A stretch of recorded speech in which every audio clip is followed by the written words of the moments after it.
তো সমস্যা হলো যে আমাদের মধ্যে কোন চিন্তাটা গালেব আমাদের সমাজের মধ্যে বাঙালিদের বা মধ্যবিত্ত বাঙালির চিন্তা করার একটা ওয়ে আছে, সেটা হলো আমরা কি চাই।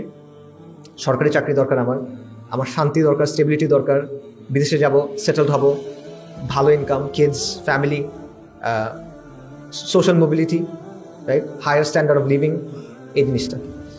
তো এটা নিয়ে আমি শান্তি এবং সিকিউরিটির মধ্যে থাকবো, আমার মূল চাওয়া হলো এটা, এই জায়গায়। আর বাকি দেশ, সমাজ, দুনিয়া, এগুলো যে এত কিছু হয়েছে, এগুলো কী হবে ভাই?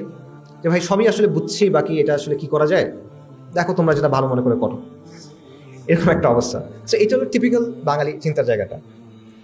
আরেকটা হলো দিন ইসলামের জায়গা থেকে চিন্তা, যেটা বললাম সেটা হলো পরিবর্তন করা। বাট পরিবর্তন করার জায়গায় দুটো প্রবলেম হয়। একটা প্রবলেম হলো ওভারওয়েলমড হয়ে যাওয়া, যেটা তো আসলে অনেক বড় সমস্যা, আমি এখানে কী করবো, আমার করার কি আছে এখানে।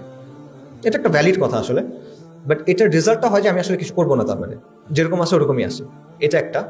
আরেকটা প্রবলেম হলো যে কনস্পিরেসি থিওরি নিয়ে অনেক বেশি চিন্তা করা।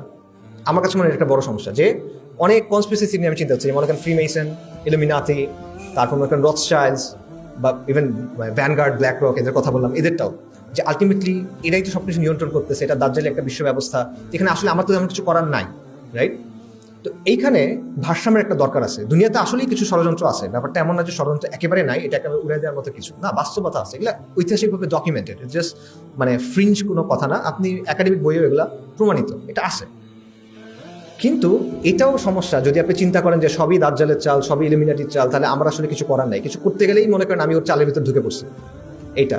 এবং যখনই কোনো কিছু আমি আমার হিসাবের মধ্যে ধরতে পারতেছি না, তখন আমি ধরে নিচ্ছি এটা নিশ্চয়ই ওদের একটা চাল।